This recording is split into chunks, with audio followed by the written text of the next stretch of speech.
오늘의 말씀은 창세기 27장 22절에서 23절 말씀입니다.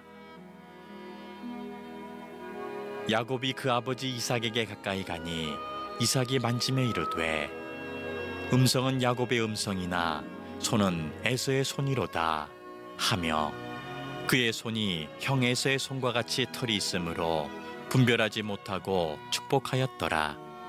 아멘. 오늘 창세기 27장에 등장하는 이삭의 이야기, 4명의 가족 구성원이 나오는데 가족이라고 하는 이름 아래 함께 살지만 서로의 관심사가 달라요, 이 사람들이. 그래서 서로가 다른 그 관심사 때문에 다른 평가를 받고 운명이 달라집니다.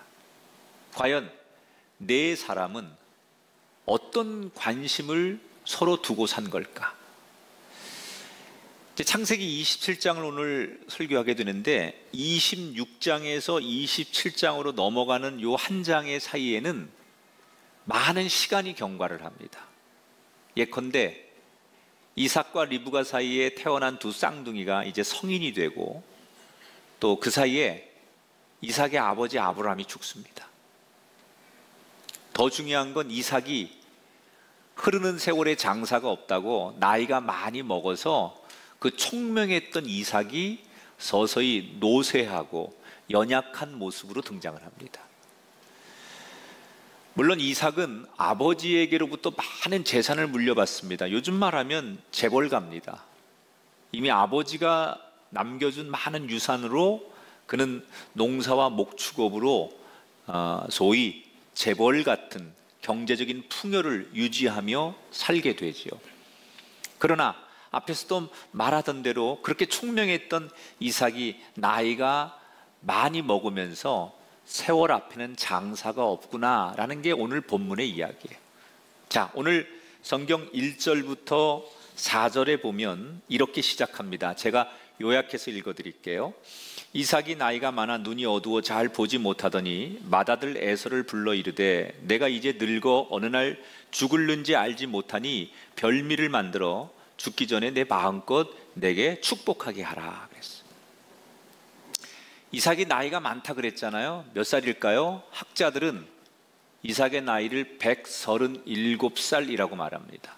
그런데 이 이삭에게 자신이 137살이라는 나이는 굉장히 부담스러운 나이예요. 왜냐하면 자기 아버지 아브라함이 그 사라 아내가 죽었을 때 나이가 137살이에요. 자기의 이복형 이스마엘이 137살에 죽어요. 자기가 딱 137살이 되면서 무슨 생각이 드느냐? 아버지 생각도 나고 자기 형 생각도 나면서 소위 우리 집안은 137살이 되면 죽는 해예요. 현대의학에서도 병원에 가면 의사들이 가족력을 늘 묻죠. 혹시 가족 중에 뭐 이런 질환을 앓고 있는 분이 있느냐, 병력이 있느냐, 이걸 항상 추적합니다. 굉장히 의미가 있는 거거든요. 그런 것처럼 사람은 그 유전적인 걸 무시를 못하는 거예요. 그러니까 이삭이 자기 형도 137살에 죽었는데 내가 137살이 됐다는 것은 내가 이제 사실 살 날이 그렇게 많지 않을 거다라고 스스로 자기를 정의하는 거예요. 물론 이삭은 137살에 그런 불안한 생각을 하지만 40년을 더 삽니다. 그렇지만 아무튼 그 당시엔 굉장히 불안한 거예요. 나도 곧 죽겠네. 그래서 마음이 급해집니다.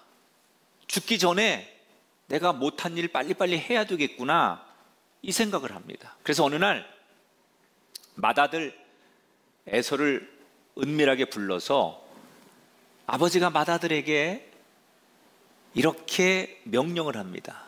내가 죽을 날이 얼마 안 된 것 같은데 내가 가지고 있는 장자권을 이제 너한테 넘겨줘야겠구나. 네가 우리 집의 맏아들인데 이제 너한테 모든 걸 넘겨줄 때가 됐다. 그러니 너 얼른 나가서 특별한 음식을 별미를 준비해가지고 가져오거라. 그럼 내가 하나님의 이름으로 너에게 축복하고 장자권을 넘겨주겠다. 이 말을 들은 첫째 아들 에서가 너무 기분이 좋아서 흥분한 상태로 아버지를 위해서 사냥터에 사냥을 하러 나가는 거예요.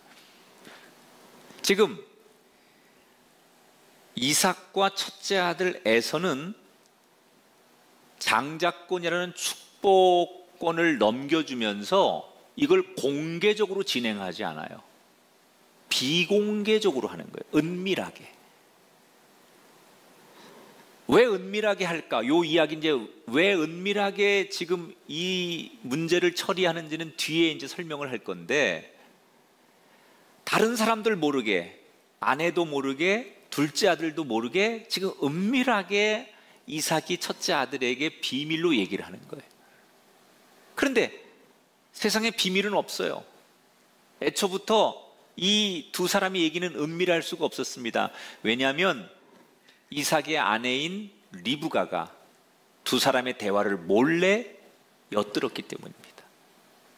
리브가가 보니까 이상한 거예요. 얼마 전부터 남편의 태도가 이상하고, 그리고 그날따라 첫째 아들만 슬쩍 부르는 그 모습을 보면서 뭔가가 느낌이 이상해서 두 사람이 무슨 대화를 하나 몰래 엿듣게 됩니다. 에서가 급하게 뛰어나가는 걸 확인하고는 리브가인 아내는 둘째 아들 야곱을 급하게 부릅니다. 그리고 한쪽으로 끌고 가서는 다급한 목소리로 야곱에게 네 아버지가 조금 전에 네 형한테 장자권을 넘긴다고 하는데 너 내 말 잘 들어라. 지금부터 이 애미가 시키는 대로 그대로 해야 된다. 그러면서 둘째 아들 야곱에게 자기가 생각하는 계획을 엄마가 얘기하는 거예요. 너 밖에 가서 얼른 염소 새끼를 잡아오면 내가 맛있는 요리를 해줄 테니까 그걸 가지고 네가 형인 척하고 아버지 방에 들어가서 형 들어오기 전에 얼른 장자권을 네 것으로 만들어라.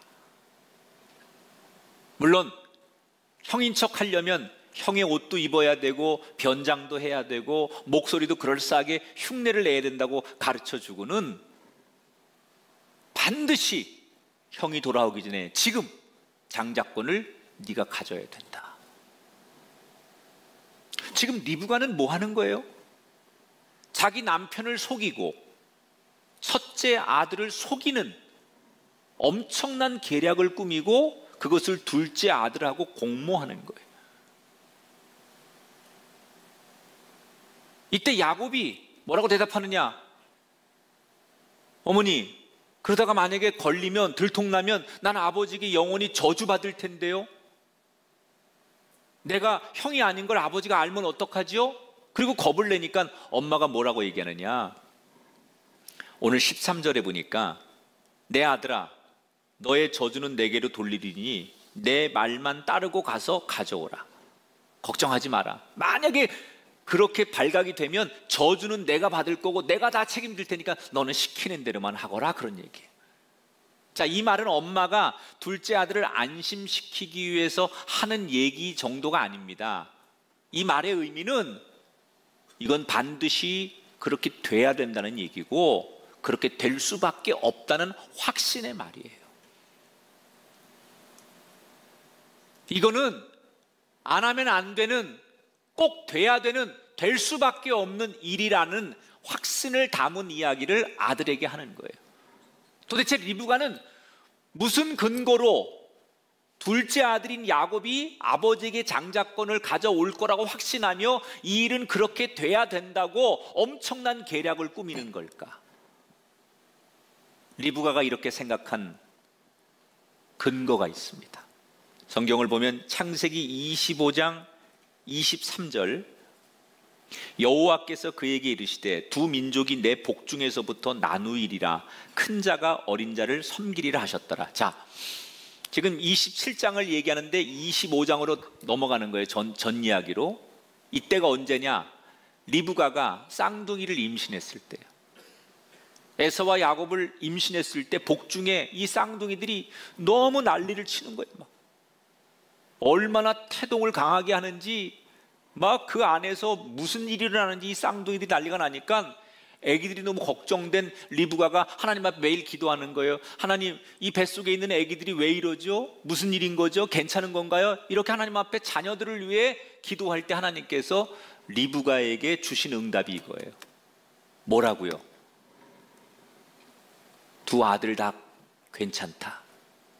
그러면서 두 쌍둥이가 태어나면 오히려 첫째가 둘째를 섬기게 되는 것이다. 이렇게 하나님께서 말씀으로 리브가에게 허락하셨거든요. 그 말씀을 듣고 기도하고 응답을 받은 리브가가 남편이 이삭에게 쌍둥이가 태어나는데 하나님의 계획은 첫째가 둘째를 섬기게 한대요 라는 얘기를 다 했습니다.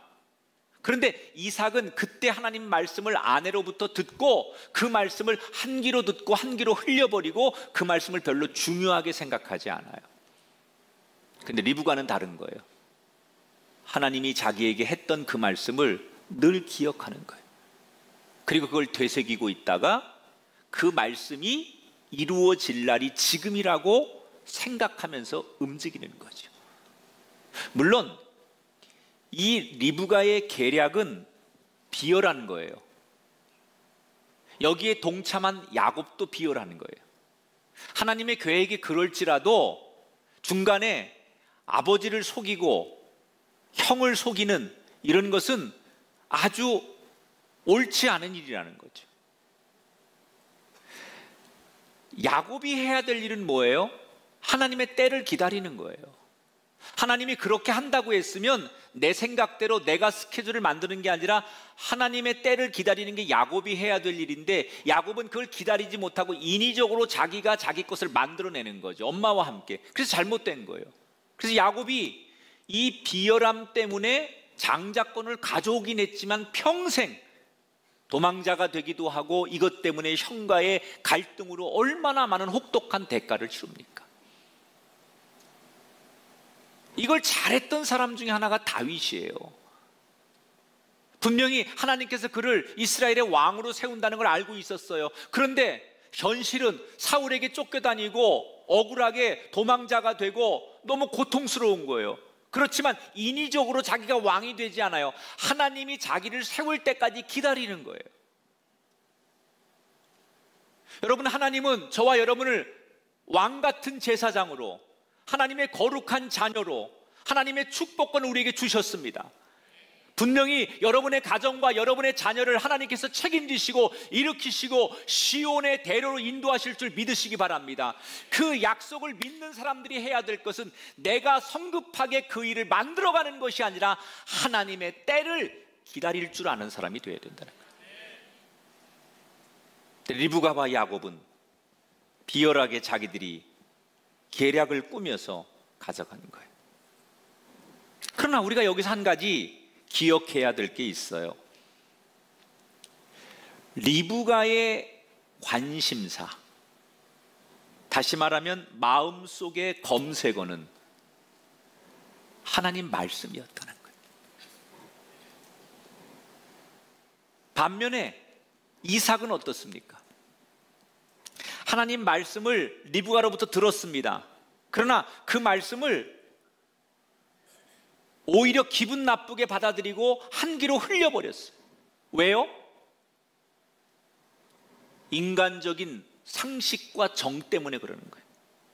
아니, 내 큰아들인데, 맏아들인데, 당연히 맏아들이 가정을 책임지고 이 장자권을 받는 게 아버지로서는, 사람의 생각으로서는 당연한 거 아닙니까? 그러니까 맏아들이 가져야 될 걸 하나님께서 둘째 아들에게 준다라고 하는 이 말씀이 인간적인 아버지로서의 정 때문에, 맏아들에 대한 생각 때문에 하나님 말씀을 담아내질 못하는 거예요. 사실은 이 이삭에게는 어쩌면 이런 트라우마가 있었을 것 같아요. 자기 이복형 이스마엘이 자기가 태어나서 자기 때문에 아버지 집에서 쫓겨나거든요. 그래서 늘 형한테 미안한 거예요. 내가 태어나고 내가 존재함으로 형이 맏아들로서 쫓겨나고 어쩌면 아버지로부터 버림받는 이런 과정을 지켜보면서 형한테는 너무 미안한 거예요. 그래서 이삭은 그 형한테 미안함 때문에 늘 형은 떨어져 있지만 그 형을 찾아가요. 그리고 지난번 설교 때 아버지 장사를 지낼 때 상주의 자리에 이스마엘 형을 모셔다가 상주 역할을 맡길 만큼 형한테 미안함이 배어 있었던 인간적인 사람이 이삭이에요. 자기는 그런 아픔을 겪고 있는데 자기 아들들 사이에 첫째 아들이 장자권을 받지 못하고 둘째 아들이 하나님의 공식적인 장자권을 받는다라는 얘기를 들었을 때 자기와 형 사이에 겪었던 이 아픔을 자식들에게 물려주고 싶지 않은 거예요. 그런 인간적인 그런 아버지로서의 그런 마음, 그런 생각들, 이런 것들 때문에 하나님의 계획을, 하나님의 생각을 내가 뒤집어서라도 내가 내 뜻대로 질서를 잡고 싶었던 게 이삭의 마음이었다는 거예요. 그래서 아무도 모르게 에서를 은밀하게 불러서 급하게 장자권을 넘겨주고 싶었던 거예요. 어떻게 하면 하나님의 말씀에 동참할까 고민하고 늘 거기에 검색했던 리브가 한편 인간적인 정 때문에, 아버지의 도리 때문에 하나님의 말씀을 뒤집어서라도 맏아들에게 뭔가를 줘야 된다는 그냥 아버지의 정적인 생각을 했던 이삭. 말씀과 인간의 정 사이에 갈등하는 두 사람. 그런데 오늘 성경의 가르침은 말씀과 인간의 정 사이의 갈림길에서 우리는 말씀을 선택해야 된다는 거예요. 이 말씀을 선택하지 않고 인간의 정, 이거를 선택했던 이삭을 성경은 어떻게 평가하느냐? 1절에 보니까 이삭의 눈이 어두워 잘 보지 못했다 그랬어요. 앞에서도 말한 것처럼 그냥 육신적인 눈이 어두운 게 아니라 영혼의 눈이 어두워서 결국은 말년에 너무 비참해지는 인생이 되는 거예요. 저와 여러분도 때로는 이런 갈림길에 설 때가 있어요. 하나님의 말씀이 무엇을 원하는지 알면서도 내 가족이니까, 친구니까, 그동안에 어떤 관계가 있으니까 이 정에 붙잡혀서 주저할 때가 많아요. 이 정 때문에 망한 사람 중에 하나가 엘리 제사장 아닙니까? 엘리 제사장은 두 아들이 있었는데 아들 둘 다 흠니와 비느하스 다 제사장이 됩니다. 요즘 말하면 아버지 뒤이어서 목사가 된 거예요. 그런데 이 두 아들들이 아버지만큼 훌륭하지 않아요. 행실이 못된 거예요. 그런데 엘리는 아들들이 제사장으로서 자격이 없는 걸 알지만 그 자식이니까 인간적인 정을 끊지 못하고 그냥 방치하다가 그 엘리 제사장 가문이 결국 망하고 맙니다. 근데 아브라함이나 모세는 어때요? 하나님의 말씀이 임하자 인간의 정을 끊고 하나님 말씀대로 쫓아갔더니 아브라함은 믿음의 조상이 되고 모세는 시대의 영웅이 됩니다. 하나님 말씀과 인간의 정, 이게 두 가지가 충돌한다면, 그 사이에서 우리가 갈등한다면 우리의 검색어는 무조건 하나님의 말씀이 되어야 될 줄 믿습니다. 왜? 인간의 정이라는 건요 쉽게 바뀝니다. 오늘의 동지가 내일의 적이 되고요, 감정, 인간의 마음속에 있는 이 정이라는 건 요동치는 거예요. 영원할 수 없는 거예요. 왔다 갔다 하는 거예요. 물론 정의라는 거 굉장히 중요한 거예요, 인간에게 살아가면서. 그러나 그 정이 진리가 아니에요. 요동하지 않고 변하지 않는 하나님의 말씀, 이것이 진리지요. 인간의 감정이 진리가 될 수 없다는 거예요.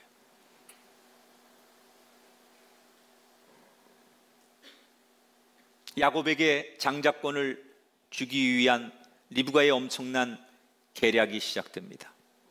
야곱이 염소 새끼 2마리를 잡아오자 리브가는 얼른 특별한 요리를 만듭니다. 그리고 형 에서의 옷을 몰래 갖다 훔쳐서 입히고 여기저기 팔뚝이나 얼굴에 변장을 시켜서 털이 많은 것처럼 그렇게 아들을 꾸며줍니다. 그리고 아버지 방에 요리를 들고 들어갑니다. 야곱이 형인 척하면서 아버지 저 에서입니다. 그리고 굵은 목소리를 일부러 흉내내보지만 이삭이 이상한 거예요. 아무리 들어도 자기 첫째 아들 에서 목소리가 아닌 거예요. 그러니까 뭔가 좀 낌새가 이상하니까 이삭이 너 에서 맞냐? 그리고 몇 번이나 물어봅니다. 맞는다고 하니까 이삭이 가까이 와봐라. 눈은 안 보이니까 가까이 와라. 그래서 얼굴부터 이 팔뚝 더듬더듬 만져보니까 에서처럼 털이 북실북실 많은 거예요. 그때서야 네가 에서 맞구나. 왜 목소리가 오늘따라 이렇게 평상시와 다르니? 그랬더니 뭐 사냥터에 나갔다가 바람을 많이 쐬서 감기가 들었나 봐요. 뭐 이렇게 꾸며내면서 목소리는 넘어가고 아버지 보이지 않는 것을 이용해서 아버지를 깜빡 속이는 거예요. 여러분, 이삭이 어떤 사람입니까? 늘 하나님의 음성을 듣고 산 사람이에요. 뭐가 있으면 하나님에게 물어보고 그 하나님의 영감을 듣고 살아갔던 사람이에요. 그런데 언젠가부터 하나님 앞에 묻지 않는 거예요. 이 중요한 자식에게 장자권을 넘기는 문제를 놓고 하나님 앞에 기도하거나 물어보지 않아요. 그리고 이게 에서인지 야곱인지를 구분하지 못해서 갈등할 때도 하나님 앞에 묻지 않아요. 그냥 자기의 판단, 자기의 생각, 자기의 감으로 모든 것을 결정하는 거예요. 왜? 이미 하나님 말씀보다는 인간의 정에 붙잡혔고 자기가 생각하는 것이 옳다고 확신했기 때문에 영의 눈과 귀를 닫아 놓은 거예요. 여러분, 아무리 한때는 영적인 대단한 사람이었을지라도 그 시대 가장 큰 영웅이고 돈 많은 재벌일지라도 어느 날 갑자기 영의 눈과 귀가 닫히니까 그가 조롱의 대상이 되고 속임수의 대상이 되는 거예요.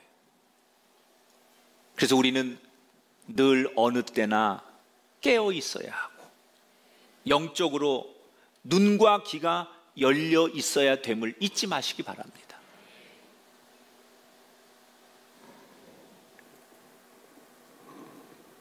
야곱은 에서인 척하며 아버지가 음식을 맛있게 먹는 걸 보면서 아버지 축복해 주세요.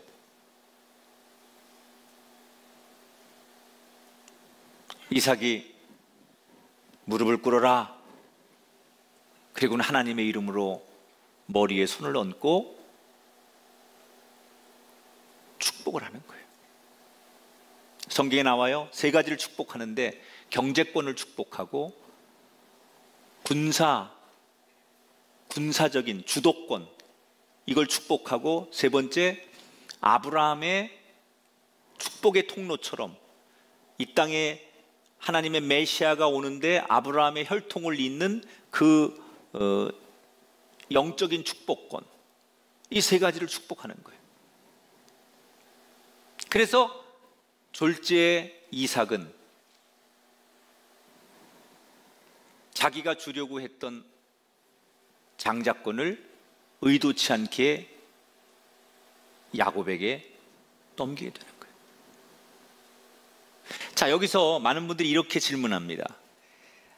아니, 아버지를 속이고 억지로 빼앗은 장자권이라면 나중에 그걸 알았을 때 얼마든지 잘못된 거니까 되돌릴 수 있고 무효를 선언할 수 있지 않겠느냐 이렇게 말하지만 이 당시는 하나님의 이름으로 그런 식을 통하여 공식적으로 하나님의 이름으로 선언을 하면 이건 주워 담을 수 없는 거예요. 그러니까 우리는 하나님의 이름으로 기도하고 하나님의 이름으로 약속해놓고도 하도 뒤집으니까 그게 상식이지만, 사실은 하나님의 이름으로 기도하고 하나님의 이름으로 선포하면 그건 절대 바꾸면 안 되는 게 원래의 진리예요. 아멘 안 해도 변함없는 거예요. 못 바꾸는 거예요. 그래서 이때 야곱의 나이가 77살입니다. 77살의 나이에 그렇게 꿈꾸던, 여러분, 야곱이 형 에서의 발뒤꿈치를 잡고 태어나잖아요. 내가 먼저 태어나고 싶어서 형과 싸우다가 안 돼가지고 그 정말 상징적으로 형 발뒤꿈치를 붙잡고 태어납니다. 그리고 평생 그 몇 분 사이에 둘째로 태어났다는 것 때문에 상징적인 장자권을 형이 갖는 것 때문에 늘 저 형이 갖는 장자권을 내가 가질 수 없을까? 나도 갖고 싶은데 그게 늘 소원이었고 꿈이었던 사람이 야곱이에요. 할아버지 아브라함이 장자가 되면 받는 축복에 대해서 얘기할 때마다 이 어린 야곱은 너무너무 부러운 거예요. 그래서 얼마나 그 장자권을 사모하고 하나님의 영적인 축복권을 사모했는지 몰라요. 그런데 드디어 꿈에도 그리던 평생 사모했던 장자권을 오늘 얻은 거예요. 너무너무 행복한 거예요. 그래서 너무 좋아서 막 아버지 방을 나오는데 사냥을 나갔던 형 에서가 사냥을 마치고 아버지에게 드릴 별미를 요리해가지고 헐레벌떡 막 뛰어들어오다가 마주칩니다. 그리고 형은 아버지 방으로 곧장 뛰어들어가죠. 아버지, 저 에서입니다. 이 얘기가 방 안에 울려 퍼지는 순간 분명 조금 전에 에서라고 말한 그 목소리와 다른 목소리에 이삭은 모든 사실을 그때서야 알게 되는 거예요.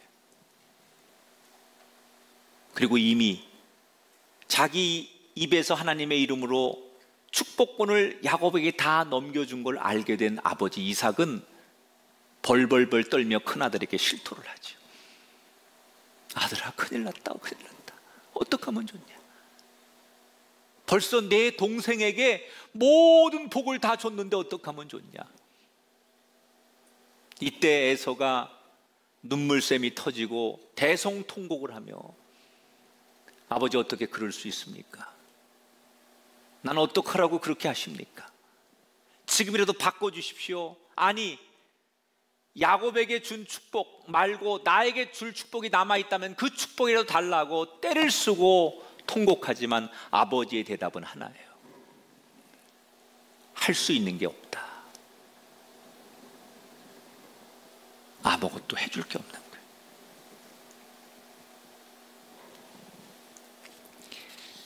자, 저는 이 사건이 여러분 이제 이스라엘 역사에 많은 뒤에 이제 이야기거리를 낳는데, 어쨌든 간에 동생에게 장자권을 빼앗긴 에서는 그 동생에 대한 분노, 이것들을 평생 가지고 살죠. 그리고 이 에서의 후손들이 훗날 에돔 민족이 돼요. 에돔 민족. 여러분, 이스라엘 역사에 에돔이라는 나라는 이스라엘 사람과 늘 원수처럼 그들과 갈등과 전쟁으로 많은 후손들이 어려움을 당하는데 여기서부터 시작되는 거예요. 야곱은 엄청난 축복을 받는 것과 반대로 복을 놓쳐버린 에서는 대성통곡하며 그 가정이 풍비박산 나는 것으로 오늘의 성경 이야기가 막을 내립니다.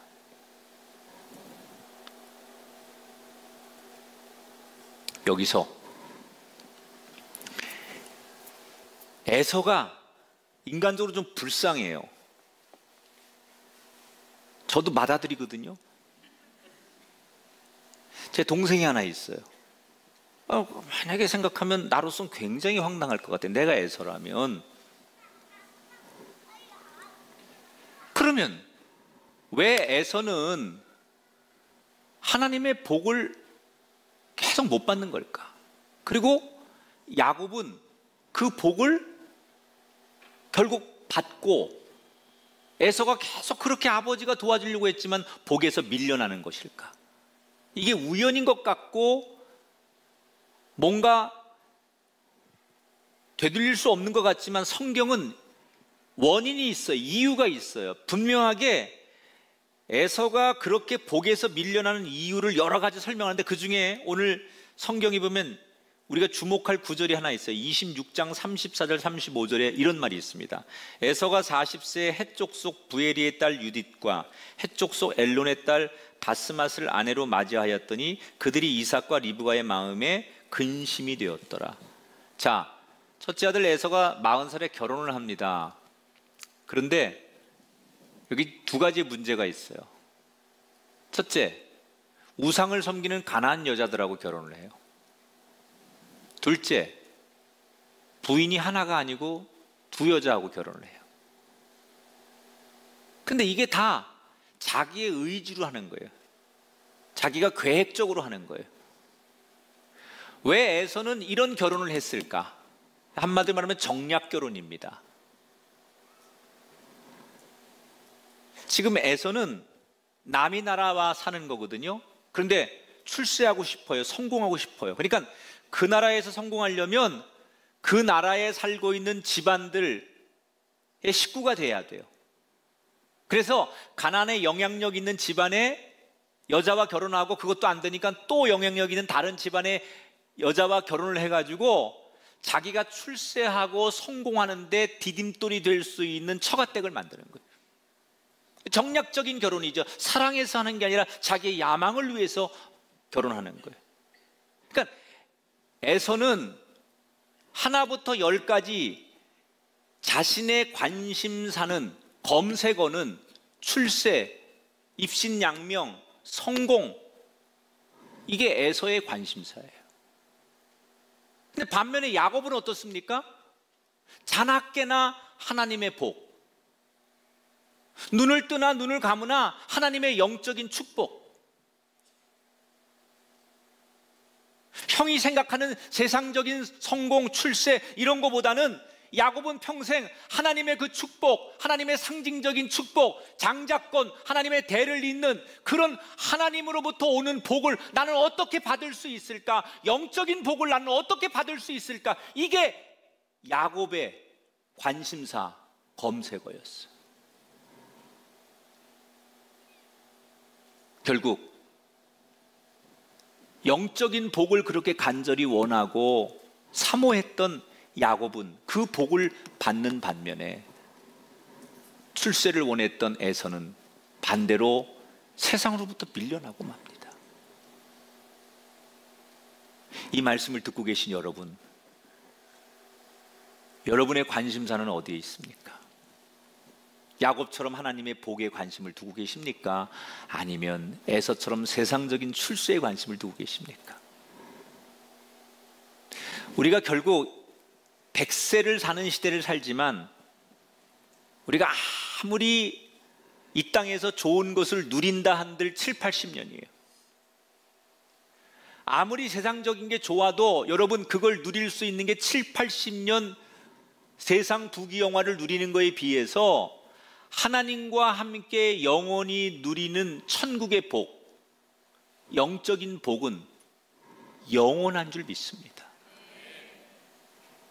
그래서 우리는 우리의 관심사는 자나깨나 영적인 복을 사모하는 사람, 이것이 우리의 검색어가 되어야 하고 우리의 관심어가 되어야 됨을 믿으시기 바랍니다. 그래서 우리의 머릿속에는 늘 우선순위로 예배하고 말씀을 보고 기도하는 것, 이것이 우리의 검색어고 우리의 관심사가 될 때 여러분의 인생이, 여러분의 삶이 야곱처럼 하나님의 복을 받는 인생이 될 줄 믿습니다. 관심사가 검색어가 우리 인생의 운명을 결정합니다. 그 마지막에 잘 되는 인생이 되려면 지금부터 내 인생의 검색어가 달라져야 됩니다. 인간의 정을 위해 뛰지 마시고 하나님의 말씀을 알기 위해 여러분의 마음의 검색어를 움직이십시오. 세상적인 출세를 위해 살지 말고 하나님의 영적인 복을 받기 위해 여러분의 관심의 눈을 뜨십시오. 오늘은 우리 감리교회 창시자 존 웨슬리 목사님의 회심주일이에요. 존 웨슬리가 1738년 영국의 올더스케이트라고 하는 거리에서 회심을 합니다. 그래서 위대한 목사가 되고 감리교를 만들어요. 근데 회심이 뭡니까? 회심이라는 것은 내 관심사, 우리의 관심사 검색어가 전적으로 바뀌는 것을 회심이라고 하는 거예요. 세상적이고 내 주관적인 검색어 관심사가 어느 날 하나님의 것으로, 말씀으로, 영적인 것으로, 복음으로 관심사가 바뀔 때 그때 우리는 회심했다라고 말하는 거예요. 그러므로 우리는 자신에게 질문해 봐야 돼요. 나는 정말 회심했는가? 우물가의 여인이 완전히 예수님을 만나고 180도 달라진 인생으로 회심한 것을 회심이라고 한다면 내가 예수 믿고 예배드리면서 나의 인생은 회심했는가? 오늘 내 마음의 관심사, 검색어 다시 점검해 보셔서 한순간의 승리가 아닌 영원한 승리를 얻을 수 있는 그 복의 사람이 되시기를 주님의 이름으로 축원합니다.